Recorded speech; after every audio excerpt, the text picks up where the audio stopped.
वाल्मिक कराडच्या संपत्तीवर टाच येण्याची शक्यता आहे। एसआयटीचा संपत्ती जप्त करण्यासाठी कोर्टात अर्ज, याआधी सीआयडीनेही केला होता अर्ज।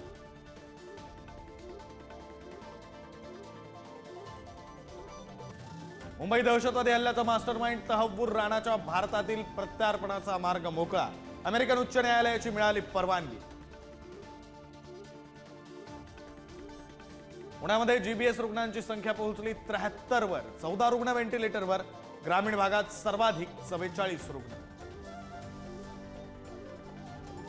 धुळ्यातील मोहाडीच्या डांगरी गावात मध्यरात्री स्मशानभूमीत मांडली अघोरी पूजा, शेतकऱ्यानं बॅटरी चमकवल्यानंतर पूजा करणारे पसार, घटनास्थळी मान कापलेलं बोकड, पाय बांधलेल्या 2 कोंबड्या आणि काही लिंबू।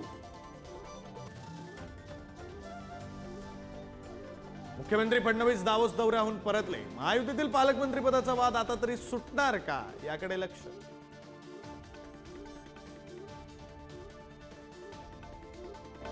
नाशिकमध्ये निवृत्तीनाथ महाराजांच्या समाधी मंदिरात शासकीय पूजा संपन्न, पालकमंत्र्यांच्या हस्ते पार पडणारी पूजा महाजनांनी केली।